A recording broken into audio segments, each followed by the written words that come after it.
ఉన్నాయి అని చెప్పేసి నిర్ధారించారు.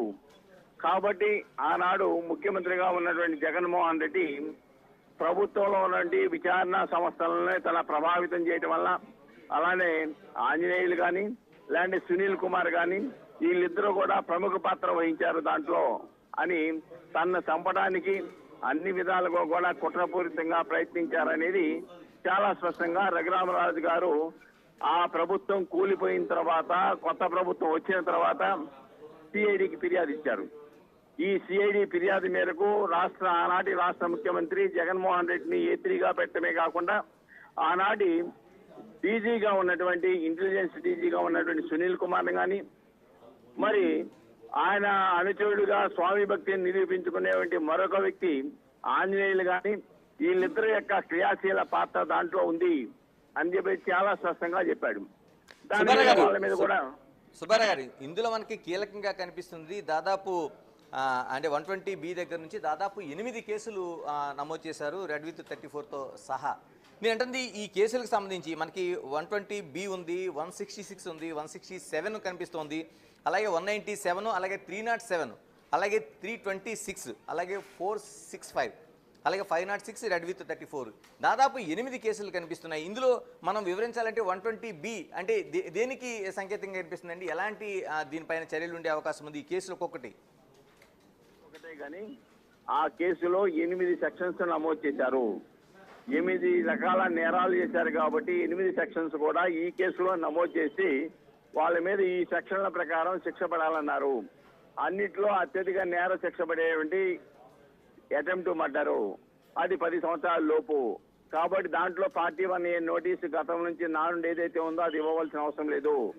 డైరెక్ట్ గా ప్రాథమిక సాక్ష్యాధారాలు లభించిన వెంటనే వీళ్ళని ఎటువంటి నోటీసులు ఇవ్వకుండా అరెస్ట్ చేయొచ్చు, అరెస్ట్ ఇంటిమేషన్ ఇచ్చేసి.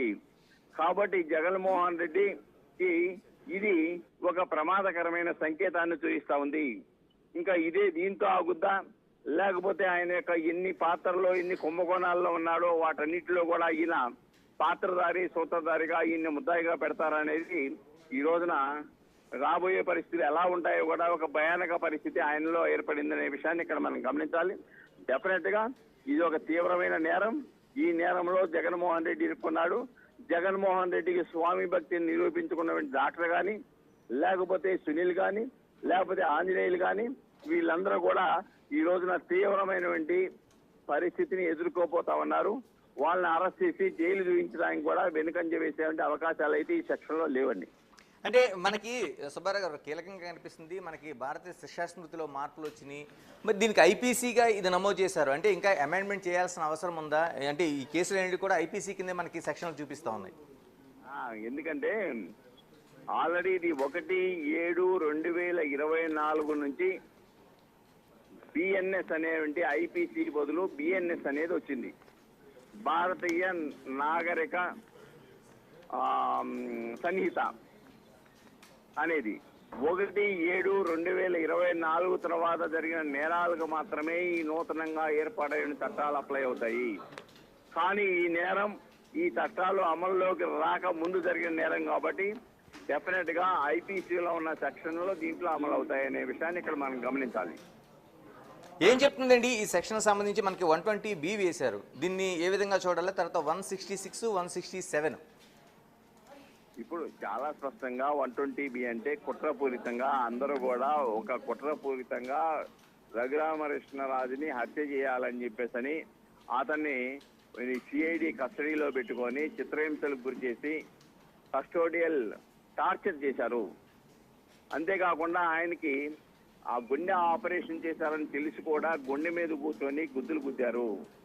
అలానే రబ్బర్తో అరికాలు మీద మిగతా ఒంటి మీద విపరీతంగా కొట్టేసి దాన్ని వీడియో తీసి వీడియోని జగన్మోహన్ రెడ్డికి చూపించి ఆనంద పొందాడు ఆయన.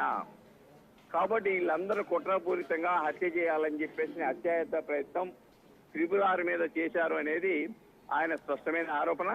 దీంట్లో ఎవరైతే అధికారులు పాత్రదారులు సూత్రధారులు ఉన్నారో వీళ్ళందరూ కూడా ప్రధానంగా అటెంప్ట్ మర్డర్ ఏదైతే 307 ఉందో మిగతా సెక్షన్లో ప్రోత్సహించడము, అక్రమంగా నిర్బంధించడము, లేకపోతే 3rd డిగ్రీ మెథడ్స్ ఉపయోగించడము, కస్టోడియల్ టార్చర్ చేయడము, కుట్రపూరితంగా చేయడము, ఇలాగ వివిధ రకాల సెక్షన్లన్నీ కూడా దాంట్లో పొందుపరిచారు. కాబట్టి డెఫినెట్ గా ఇది తీవ్రమైన నేరంగానే పరిగణించాలి. ఇన్వెస్టిగేషన్ కూడా ప్రాపర్ గా జరిగితే అటు జగన్మోహన్ రెడ్డి కానీ లేకపోతే ఇటు ఎవరైనా కానీ ఆ కేసులో సునీల్ కానీ లేకపోతే ఆంజనేయులు కానీ లేకపోతే డాక్టర్ కానీ వీళ్ళందరూ కూడా తప్పుడు సమాచారం ఇవ్వడం కూడా, తప్పుడు రిపోర్ట్ ఇవ్వడం కూడా, తప్పుడు రిపోర్ట్ ఇవ్వడం ద్వారా ముద్దాయిని రక్షించాలని కుట్రపూరిత ఆలోచన చేయడం కూడా చట్ట ప్రకారం నేరమే.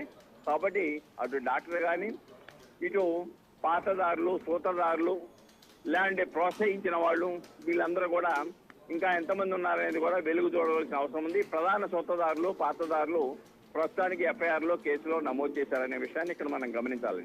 సుబ్బారావు గారు, ఇప్పుడు దాదాపు ఈ 8 కేసులకు సంబంధించి అంటే ఇప్పుడు చేర్చిన వాళ్ళది కాకుండా మిగతా వాళ్ళు కూడా చేర్చే అవకాశం ఉందంటున్నారు. ఎన్ని సంవత్సరాల వరకు పడచ్చండి? అటెంటివ్ మర్డర్ కేసు ఉంది, హత్యాయత్నం కేసు నమోదైంది. ఇందులోన ఎన్ని సంవత్సరాలు అంటే ఓవరాల్గా అన్నింటికి కలిపి ఒక శిక్షలా ఉంటుందా? ఒక్కొక్క దానికి ఎంతెంత పడే అవకాశం ఉంటుంది ఈ శిక్షలు? శిక్ష వేయచ్చు.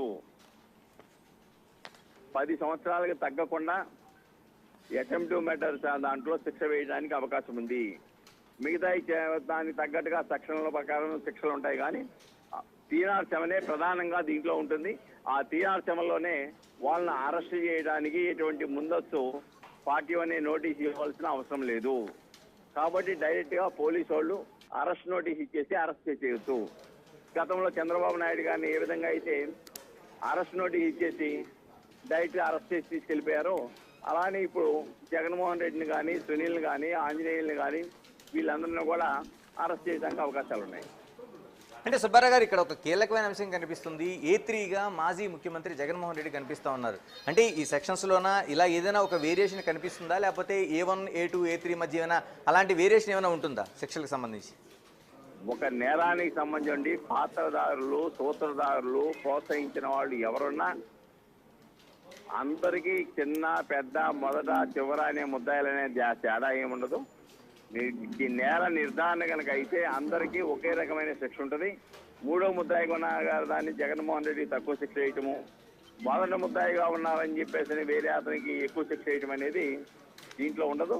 ఈ సెక్షన్లో నిరూపణ అయితే దీంట్లో ప్రోత్సహించిన వాళ్ళు, అలానే నేరానికి పాల్పడిన వాడు, నేరాల్లో పాల్గొన్న వాళ్ళు వీళ్ళందరూ కూడా ఒక ఈ కుట్రలో ఎవరైతే భాగస్వాములు అయ్యారో అందరికి కూడా ఆ సెక్షన్లో ఉన్న శిక్ష ప్రకారం నేరం పడుద్ది.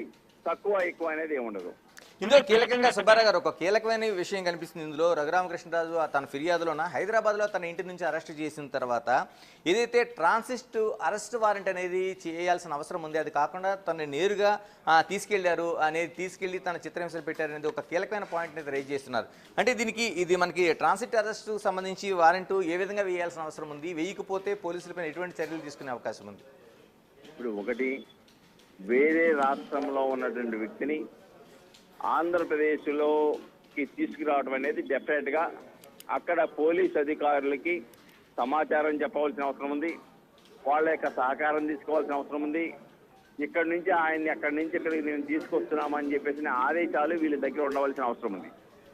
కానీ రఘురామకృష్ణరాజు చెప్పేది ఏంటంటే ఎటువంటి ఆదేశాలు లేకుండా పోలీసు వాళ్ళు డైరెక్ట్గా ఆంధ్రప్రదేశ్ నుంచి వచ్చేసి తెలంగాణలో నివసిస్తున్న నన్ను అక్రమంగా అరెస్ట్ చేసుకెళ్లారు, ప్రొసీజర్ ఫాలో అవ్వలేదు, సివిల్ డ్రెస్లో వచ్చారనే విషయాన్ని కూడా అనేక సందర్భాల్లో ప్రస్తావించారు. ఎప్పుడైతే సివిల్ డ్రెస్లో అధికారులు ఎంటర్ అయ్యారో నేమ్ డిస్ప్లే చేయకుండా, వాళ్ళెవరో ఐడెంటిఫై చేయకుండా, ఏ విధమైన ఆధారాలు లేకుండా, నేరానికి సంబంధించిన సమాచారం తెలపకుండా ఫోర్స్ఫుల్గా బలవంతాన ఆయన్ని ఎత్తుకొని వచ్చారు చూసినా అది వైలేషన్ అని చెప్తున్నాడు రఘురామకృష్ణరాజు. కాబట్టి ఇక్కడ చట్టాలు కానీ, సుప్రీంకోర్టు ఇచ్చే తీర్పులు కానీ, లేకపోతే పోలీసులకు ఉండవలసిన నిబంధనలు కానీ అన్నీ కూడా తొంగలో తొక్కి ఈ రోజున లా వాళ్ళు ఏది చెప్తే అదే లా అని చెప్పేసని, జగన్మోహన్ రెడ్డి గారు ఏది చెప్తే అదే లా అని చెప్పేసని స్వామి భక్తిని నిరూపించుకోవడానికి విధి నిర్వహణ లోపానికి పాల్పడటమే కాకుండా చట్టపరమైనటువంటి నేరాలకు కూడా పాల్పడ్డారనేది